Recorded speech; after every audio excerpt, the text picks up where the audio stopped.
نحمده ونصلي ونسلم على رسوله الكريم أما بعد أعوذ بالله من الشيطان الرجيم بسم الله الرحمن الرحيم إن الله اصطفى آدم ونوحا وآل إبراهيم وآل عمران على العالمين ذرية بعضها من بعض والله سميع عليم إذ قالت امرأة عمران رب إني نذرت لك ما في بطني محررا فتقبل مني إنك أنت السميع العليم فلما وضعتها قالت رب إني وضعتها أنثى والله أعلم بما وضعت وليس الذكر كالأنثى وإني سميتها مريم وإني أعيذها بك وذريتها من الشيطان الرجيم فتقبلها ربها بقبول حسن وأنبتها نباتا حسنا وكفلها زكريا كلما دخل عليها زكريا المحراب وجد عندها رزقا قال يا مريم أنى لك هذا قالت هو من عند الله إن الله يرزق من يشاء بغير حساب صدق اللہ العظیم۔ اس سورہ مبارکہ کے آغاز میں سورہ آل عمران ہے۔ اللہ سبحانہ و تعالی نے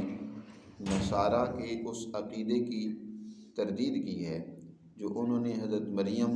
اور حضرت عیسیٰ علیہ السلام کے بارے میں گھڑ لیا تھا کہ حضرت عیسیٰ علیہ السلام کو خدا کا بیٹا اور اللہ کی خدائی میں اس کو شریک بنا لیا تھا کہ ان اللہ ثالث ثلاثہ، کہ اللہ ایک ہیں اور ساتھ مریم اور عیسیٰ تینوں مل کر یہ گویا کہ ایک مکمل خدا بنتا ہے جو اس کائنات کے نظام کے چلانے میں کردار ادا کر رہے ہیں۔ اللہ نے اس حوالے سے بڑی تفصیل کے ساتھ آغاز میں فرما دیا کہ اللہ لا الہ الا هو الحی القیوم، اس کائنات کا معبود اور اس کائنات کو سنبھالنے والا حی القیوم صرف ایک ذات واحد اللہ سبحانہ و تعالی ہے، اس کا کوئی شریک نہیں ہے۔ اب اس حوالے سے کہ مریم علیہ السلام اور حضرت عیسیٰ علیہ السلام کی اصل پوزیشن کیا ہے، اصل ان کا مقام کیا ہے، قرآن مجید نے یہاں سے اس کی تفصیلات بیان کی ہیں۔ حضرت مریم علیہ السلام کا پہلے واقعہ بیان کی ہے کہ حضرت مریم علیہ السلام کی کیسے ولادت ہوئی، اور اسی بنیاد پر حضرت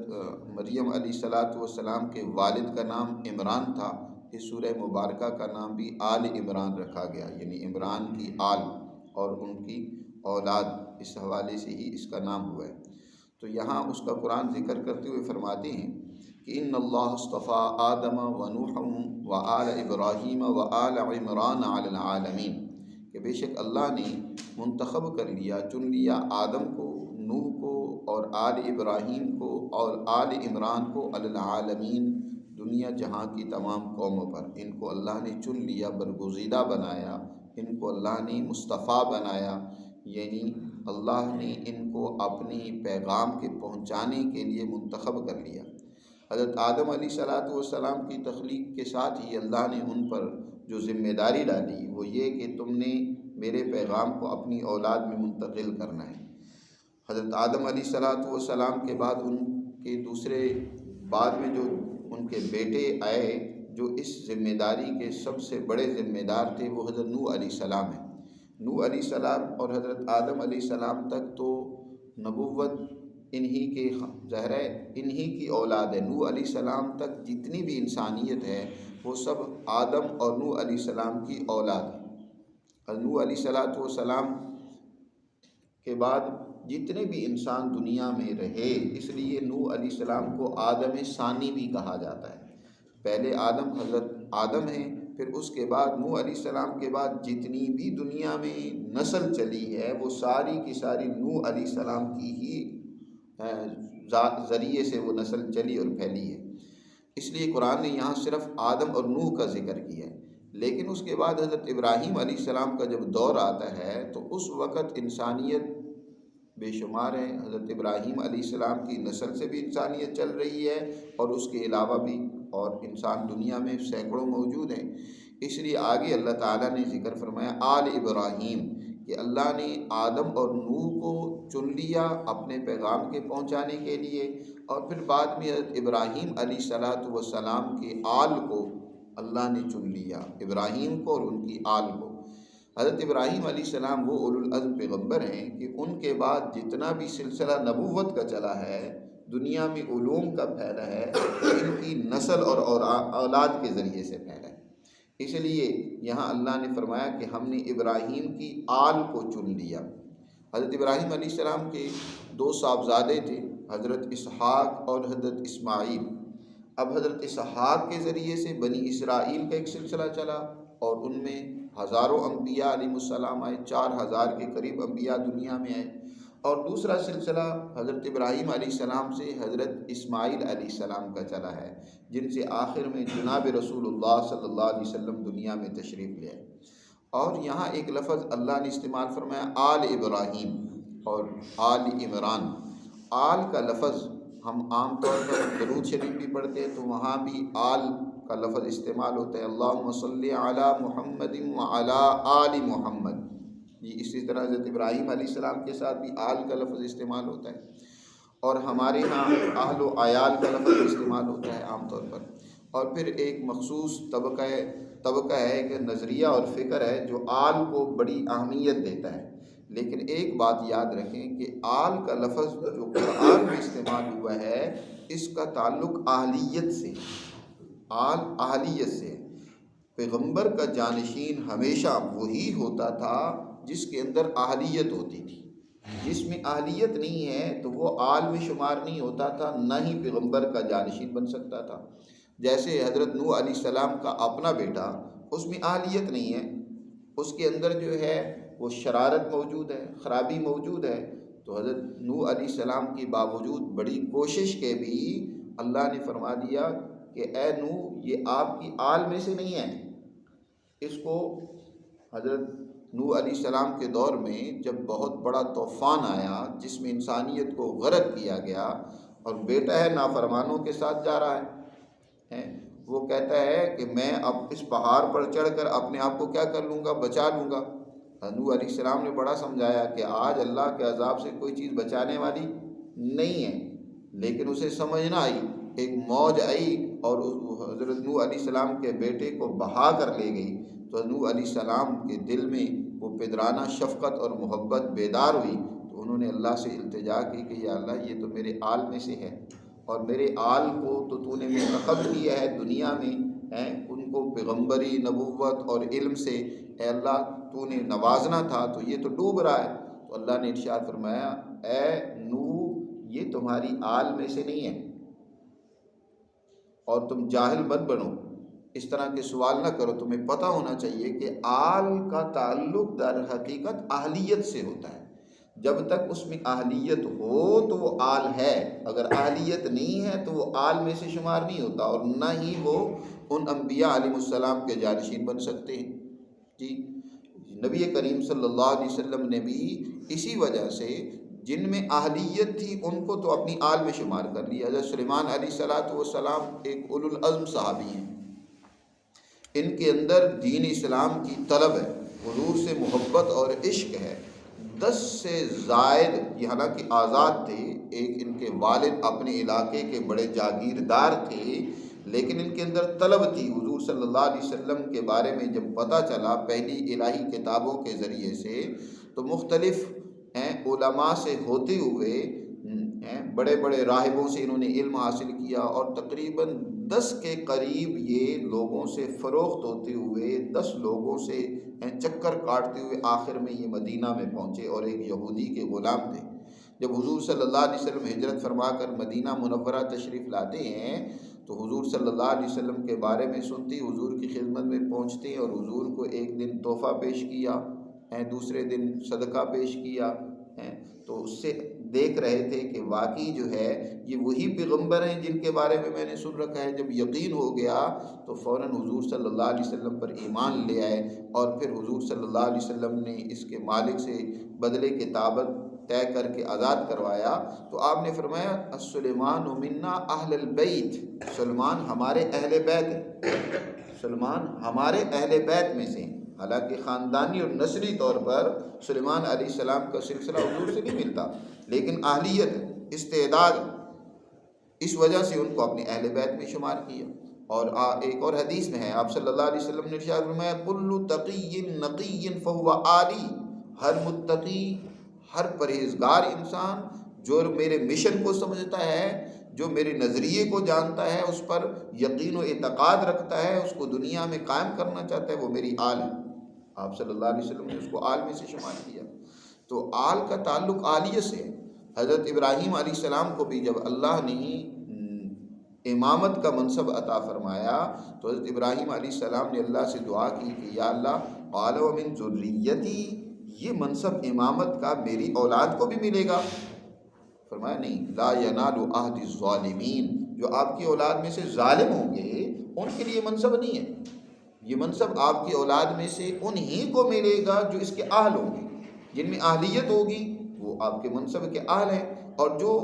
اس اہلیت کے حامل نہیں ہوں گے وہ چاہے آپ کی اولاد میں سے ہی کیوں نہ ہوں، ان کو یہ منصب نبوت کا، امامت کا، فضیلت اور بزرگی کا نہیں ملے گا۔ تو آل کی اہمیت در حقیقت وہ اہلیت کی بنیاد پر ہے۔ ہمارے ہاں بہت بڑی خرابی یہ پیدا ہوئی ہے کہ اولاد میں چاہے وہ اہلیت ہو یا نہ ہو، لیکن اولاد میں سے ہم ان کو بزرگی اور عظمت اور ان کو ان کا جانشین بنا لیتے ہیں۔ آج کل بزرگوں میں بھی، پیروں میں بھی یہی تو ہوا۔ اگر بزرگ یا پیر ان کی اولاد میں اہلیت نہیں ہے لیکن ان کی اولاد کیونکہ ہے، اس لیے ان کو ان کا جانشین بنا دیا جاتا ہے اور ان کی اسی طرح عزت کی جاتی ہے اور ان کو اپنا رہنما بنا لیا جاتا ہے۔ ان میں تو اس کی صلاحیت نہیں تھی، باپ میں تو چلو صلاحیت تھی کہ وہ انسانیت کی رہنمائی کرتا، تربیت کرتا، لیکن اولاد نے تربیت خود حاصل نہیں کی ہوتی اور وہ پیر بن کر بیٹھ جاتا ہے تو پھر وہ لوگوں کے جیبوں پر نظر رکھتا ہے، وہ پھر غلط طریقے اختیار کرتا ہے، عورتوں پر نظر رکھتا ہے، اور خرابیاں اس طریقے سے معاشرے میں پیدا ہوتی ہیں، کیونکہ اس کے لیے یہ دوسروں کی تربیت کا عمل پھیلتا ہے اس سے کہ خود انسان تربیت یافتہ ہو، اپنی تربیت نہ ہوئی ہو، اپنے اندر اہلیت ہو ہی نہیں اس علم کو سمجھنے کی، اور آگے انسان کیسے دوسروں کو سمجھا سکتا ہے۔ تو اس لیے یہاں اللہ نے ارشاد فرمایا کہ دنیا میں ہم نے منتخب کیا سب سے پہلے آدم کو، اپنے علم، اپنے پیغام کو پہنچانے کے لیے ہم نے ان کو چنا، پھر نوح علیہ السلام کو چنا، پھر آل ابراہیم کو چنا۔ ابراہیم کے ساتھ آل کا لفظ کا استعمال کیا کہ ابراہیم علیہ السلام تو مصطفیٰ تھے، پھر ان کی آل میں سے جناب رسول اللہ صلی اللہ علیہ وسلم، حضرت ابراہیم علیہ السلام سے لے کر نبی کریم صلی اللہ علیہ وسلم تک بواسطہ حضرت اسماعیل بے شمار درمیان میں لوگ آئے، لیکن ان میں سے کسی کو نبوت نہیں ملی، آخر میں نبوت جناب رسول اللہ صلی اللہ علیہ وسلم کو ہی ملی۔ آپ صلی اللہ علیہ وسلم یہ آل میں سے جو تھے، آپ کو پھر مصطفیٰ یعنی چن لیا گیا۔ حضور کو بھی مصطفیٰ اس لیے کہا جاتا ہے کہ حضور اللہ کی طرف سے منتخب کیے ہوئے تھے اللہ کے پیغام کو انسانیت تک پہنچانے کے لیے، اللہ نے حضور کو چن لیا تھا۔ اور اسی طرح دوسرا جو سلسلہ تھا حضرت ابراہیم علیہ السلام کا حضرت اسحاق سے جو چلا، تو اس سے آل عمران کو ہم نے منتخب کر لیا۔ عمران دو ہیں، ایک عمران حضرت موسیٰ علیہ السلام کے والد ہیں جن سے حضرت موسیٰ علیہ السلام پیدا ہوئے اور ان کے ذریعے سے بھی بنی اسرائیل کا ایک بہت بڑا سلسلہ چلا، اور دوسری عمران حضرت عیسیٰ علیہ السلام کے جو ہیں وہ نانا ہیں، یعنی حضرت مریم علیہ السلام کے والد ہیں۔ حضرت مریم علیہ السلام کے جو والد ہیں وہ بھی عمران ہیں، تو یہاں ذکر جو ہے عمران سے حضرت مریم کے والد کا ہے، کیونکہ آگے تذکرہ حضرت عیسیٰ علیہ السلام کا چل رہا ہے، اس لیے وہی اس سے مراد ہے۔ تو ہم نے عمران کی آل یعنی حضرت عیسیٰ علیہ السلام کو منتخب کر لیا، چن لیا، علی العالمین، دنیا پر، دنیا کی دیگر قوموں پر۔ عالمین سے مراد یہاں دنیا کی تمام چیزیں مراد نہیں ہیں۔ قرآن میں جہاں عالمین کا ذکر آتا ہے تو عالمین اگرچہ عالم جو کچھ کائنات میں موجود ہے وہ سب ہی عالم ہیں، لیکن قرآن مجید میں جو بات چیت کی جاتی ہے وہ اگر کائنات کی چیزوں سے بات کی جاتی ہے تو وہ وہاں سمجھانے کے لیے، اصل قرآن مجید کا موضوع انسان ہے کہ انسانوں کو کیا کردار ادا کرنا چاہیے، انسانوں کی کیا ذمہ داریاں ہیں، انسانوں میں سے کن کو ہم نے فضیلت عطا کی ہے، اور کون سے ایسے لوگ ہیں جو گمراہی میں مبتلا ہو گئے اور ان کے لیے سزا ہے۔ قرآن کا اصل موضوع جس سے بحث کی گئی ہے وہ انسانیت ہے، اس لیے یہاں عالمین سے مراد یہ درخت، یہ پتھر، یہ کائنات کی دوسری چیزیں نہیں ہیں، اس پر تو مطلقاً انسانیت کو اللہ نے فضیلت دی ہے۔ مطلقاً انسان کائنات کی تمام چیزوں سے افضل ہے۔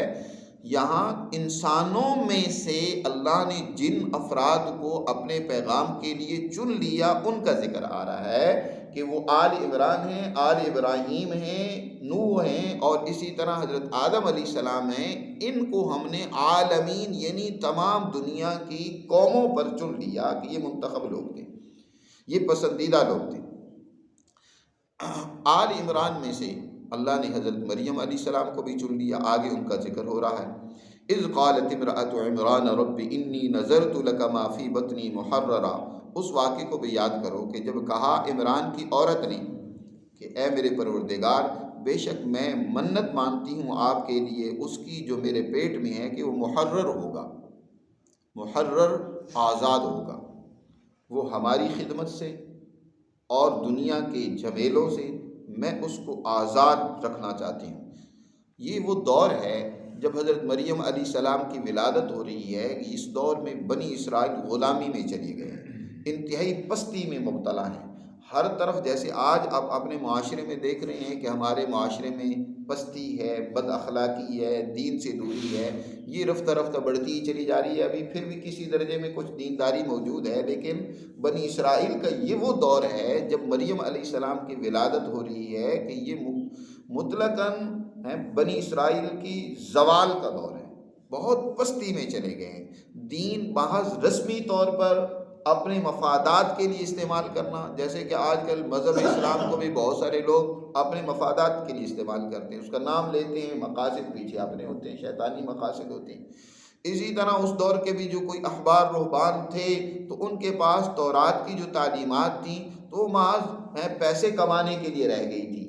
یہ چند ایک برکت کے طور پر پڑھنے کے لیے رہ گئی تھی، ان پر کوئی عمل نہیں ہو رہا تھا۔ وہ معاشرہ زوال اور تباہی و بربادی کا نشان بن چکا تھا۔ حضرت مریم علیہ السلام کی والدہ ایک آزاد خیال انسان ہیں، اللہ نے ان میں بڑی صلاحیت رکھی ہے۔ شروع ہی سے جب ان کو حمل ٹھہرا انہوں نے اللہ سے دعا مانگی کہ یا اللہ میں اپنے اس پیٹ میں ہونے والے بچے کو اس کے لیے وقف کر دوں کہ یہ بنی اسرائیل کی آزادی کے لیے کردار ادا کرے گا، ان کو آزاد کرائے گا۔ اب جتنی ماں کی سوچ اونچی ہوتی ہے اتنی اثرات بچے پر پڑتے ہیں۔ اب باپ جو ہے وہ عمران، وہ بھی اونچے درجے کے انسان ہیں۔ اس دور میں بیت المقدس مرکز رہا ہے، ہمیشہ سے بنی اسرائیل کا مرکز جو ہے وہ بیت المقدس رہا ہے، جیسے کہ ہم مسلمان جماعت کا مرکز وہ بیت اللہ ہے۔ اسی طرح حضرت ابراہیم علیہ السلام نے جو دوسرا مرکز بنایا تھا وہ مرکز بیت المقدس تھا، اور یہاں بے شمار انبیاء علیہ السلام بنی اسرائیل کے اندر آئے جنہوں نے اس کی مرکزیت کو قائم رکھا اور انسانیت کے اندر تعلیم پھیلائی۔ اس مرکز کے خدمت گزار جو تھے ان میں سے عمران بھی تھے، اور حضرت زکریا علیہ السلام ان کے سربراہ تھے، ان کا بھی کیونکہ آگے تذکرہ آ رہا ہے۔ تو ایک کمیٹی تھی جو یہاں جو ہے اس مرکز کی مرکزیت کو قائم رکھی ہوئی تھی، اس کی صفائی ستھرائی کا خیال رکھتے تھے، اور اس طرح یہاں سے تعلیم و تربیت کا عمل یہاں سے پھیلتا تھا۔ تو عمران بھی ان میں سے تھے، اچھی سوچ رکھنے والے تھے۔ ظاہر ہے کہ خیر کبھی ایسا تو نہیں ہوا کہ بالکلیہ منقطع ہو گئی ہو، ہمیشہ ہر دور میں خیر رہی ہے، یہ الگ بات ہے کہ کم ہو گئی ہے۔ نبی کریم صلی اللہ علیہ وسلم نے ارشاد فرمایا لا تقوم الساعة حتى يقال في الارض اللہ اللہ، قیامت اس وقت تک قائم نہیں ہوگی جب تک زمین میں ایک بھی اللہ اللہ کہنے والا موجود رہے گا۔ جب شرار الناس ہو جائیں گے، ساری انسانیت بدتر ہو جائے گی، تو اس وقت قیامت آئے گی، خیر جب بالکل ختم ہو جائے گی۔ تو بنی اسرائیل میں بھی ایسا تو نہیں ہوا کہ بالکل ہی شر پھیل گیا ہو، خیر بھی موجود رہی ہے، اچھے لوگ بھی موجود رہے ہیں، لیکن وہ کم مقدار میں تھے، تھوڑی مقدار میں تھے، یا ان میں اتنی صلاحیت نہیں تھی کہ اس شر کا مقابلہ کر سکیں۔ نبی کریم صلی اللہ علیہ وسلم جب تشریف لائے تو اس وقت بھی حال یہ تھا کہ ظہر الفساد فی البر والبحر، بر و بحر میں فساد پھیل چکا تھا، اور کوئی نیک لوگ تھے تو وہ بھی غاروں کی کھوہوں میں، پہاڑوں میں، اور انفرادی طور پر چند کچھ لوگ موجود تھے جو دنیا میں اچھائی کا نظریہ سوچ رکھتے تھے، لیکن ان کی کوئی حیثیت نہیں تھی۔ اب ضرورت تھی کسی بڑی بہادر، دلیر، جری انسان کی، ہمت والے انسان کی، اولو العزم انسان کی، کہ وہ آ کر دنیا کے اس شر کو مٹائے۔ تو نبی کریم صلی اللہ علیہ وسلم کی صورت میں وہ اولو العزم انسان دنیا میں تشریف لائے جنہوں نے اس شر کو ختم کر کے دنیا میں عدل، امن، خوشحالی اور دنیا کے اندر اللہ کا پیغام عام کیا۔ اسی طرح بنی اسرائیل کا جب یہ دور آیا ہے، جو زوال کا دور ہے، تو اس وقت ان کی ماں حضرت مریم کی اللہ سے دعا کرتی ہے اور عزم کرتی ہے کہ میرا یہ جو بیٹا ہوگا، انی نذرت لک ما فی بطنی محررا، بے شک میں منت مانتی ہوں کہ یہ جو میرے پیٹ میں ہے، جو بھی میرے پیٹ میں ہے، ما فی بطنی لک محررا، یہ آپ کے لیے وقف ہے۔ اس سے میں عام طور پر لوگ جو ہے اولاد کے بڑے خواہش مند ہوتے ہیں، اور اس کے پیچھے نظریہ سوچ کیا ہوتا ہے کہ یہ اولاد ہمارے کام آئے گی، ہم بوڑھے ہو گئے ہماری خدمت کرے گی، کما کے لے آئے گی، یا ہمارے نام کو روشن کرنے کا ذریعہ بنے گی، ان کی وجہ سے ہماری نسل آگے چلے گی، ہمارا نام زندہ رہے گا۔ عام طور پر یہی سوچ ہوتی ہے، لیکن حضرت مریم کی والدہ کی سوچ کیا ہے کہ اے اللہ، انی نذرت لک ما فی بطنی محررا، آپ کے لیے میں نظر مان رہی ہوں کہ جو میرے پیٹ میں ہے اس سے میں کوئی خدمت نہیں لوں گی۔ اور یہی نظریہ باپ کا بھی تھا۔ تو ماں کی اس نظریے کے اثرات اس بچے پر مرتب ہو رہے ہیں۔ جتنی سوچ ماں کی اعلیٰ ہوتی ہے اتنے ہی بچے کی سوچ اچھی ہوتی ہے، بچہ پیدا ہونے والا وہ اعلیٰ بچہ ہوتا ہے۔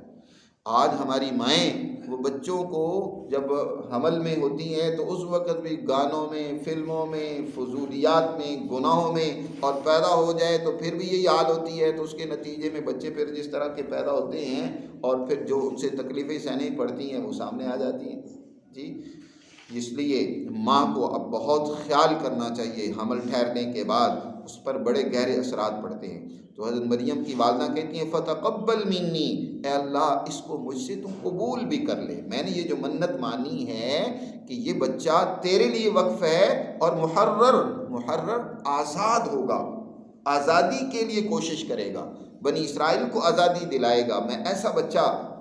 پیدا کرنا چاہتی ہوں، تو مجھ سے قبول کر لے، انک انت السمیع العلیم، بے شک تو سب کچھ سننے والا اور سب کچھ جاننے والا ہے۔ فلما وضعتھا، جب وہ بچہ حضرت مریم کی والدہ نے جنم دیا، فلما وضعتھا، جب اس کو جنا، قال، وہ بچہ تو تھا نہیں، بچی تھی، حضرت مریم تھی، قالت رب انی وضعتھا انثی، کہنے لگی مریم کی والدہ کہ اے میرے پروردگار، بے شک میں نے تو اس کو لڑکی جنم دیا، میرا تو یہ تھا کہ لڑکا ہوگا۔ عام طور پر ظاہر ہے اس کردار کے لیے لڑکا ہی موزوں ہے جو دنیا میں کوئی کردار ادا کرے، اور پھر خاص طور پر بیت المقدس جو مرکز تھا اس کی مرکزیت کو قائم رکھنے کے لیے، اس کی خدمت کے لیے بھی لڑکا ہی اس وقت ہوتا تھا۔ جتنے بھی لوگ تھے اس وقت بیت المقدس کے جو خدمت گزار تھے وہ بھی سب کے سب مرد ہی تھے۔ جب بچی پیدا ہوئی تو کہنے لگی کہ اللہ یہ تو بچی پیدا ہو گئی ہے، واللہ اعلم بما وضعت، اللہ فرما رہے ہیں کہ اللہ کو خوب معلوم ہے جو اس نے جنا ہے، جس کو جنا ہے نا، یہ نہیں ہے کہ اللہ سے وہ مخفی ہے، اللہ ہی تو پیدا کرنے والا ہے تو وہ خوب جانتا ہے، بما وضعت، جو کچھ انہوں نے جنا۔ حنہ بنت قوزہ نام تھا مریم علیہ السلام کی والدہ کا، کہ جو حنہ نے جنا ہے اللہ خوب جانتا ہے۔ اور ساتھ فرمایا ولیس الذکر کالانثی، لڑکا اس لڑکی جیسا نہیں ہو سکتا تھا، یہ لڑکی بڑی اونچی صلاحیت کی حامل ہے، لڑکا ہوتا بھی تو وہ لڑکا اس کے اندر وہ درجے وہ صلاحیت نہیں ہونی تھی جو اللہ نے صلاحیت اس عورت کے اندر رکھی ہے۔ عام طور پر حضور نبی کریم صلی اللہ علیہ وسلم نے ارشاد فرمایا کہ مردوں میں سے تو بہت سارے کامل گزرے ہیں، اللہ نے مردوں میں بڑا کمال رکھا ہے، لیکن عورتوں میں سے کچھ عورتیں ایسی ہیں جن کو اللہ نے مردوں میں پر بھی بڑی فضیلت دی، ان میں کمال پیدا کیا، کامل درجے کی وہ عورتیں اللہ نے پیدا فرمائی۔ حضور نے وہ چند عورتیں گنوائیں، آپ نے فرمایا ان میں سے ایک آسیہ زوجہ فرعون تھی، وہ بڑی اونچے درجے کی خاتون تھی، اور اسی طرح فرمایا کہ دوسری حضرت مریم تھی کہ مریم جو والدہ ہیں حضرت عیسیٰ علیہ السلام کی، یہ بڑے اونچے درجے کی خاتون تھی، ان کے اندر اللہ نے مردوں جیسی صلاحیت اور مردوں میں سے بھی کامل مردوں جیسی صلاحیت پیدا کی تھی۔ اور تیسری آپ صلی اللہ علیہ وسلم نے ارشاد فرمایا حضرت عائشہ ہے، اس لیے ان کے لیے جو لفظ احادیث میں آتے ہیں وہ صدیقہ، مریم کے لیے بھی قرآن نے صدیقہ کا لفظ استعمال فرمایا، وہ امہ صدیقہ، عیسیٰ علیہ السلام کی جو والدہ تھی وہ صدیقہ تھی۔ صدیقیت، صدیق ہونا، نبی کے بعد جو منصب ہے، درجہ ہے، وہ صدیق کا ہے۔ سب سے اونچا درجہ تو نبوت کا ہوتا ہے، اور نبوت کے بعد جو عملاً نبی تو نہیں ہوتا، اس کو نبوت کا منصب اللہ کی طرف سے عطا تو نہیں ہوتا، لیکن درجے میں وہ نبی کے ہی برابر ہوتا ہے عملاً، اس کو صدیق کہا جاتا ہے۔ وہ نبی نہیں ہے لیکن صدیق نبی کے ہم پلہ ہی ہوتے ہیں، ان کے اندر صلاحیت اتنی اونچے درجے کی ہوتی ہے کہ نبوت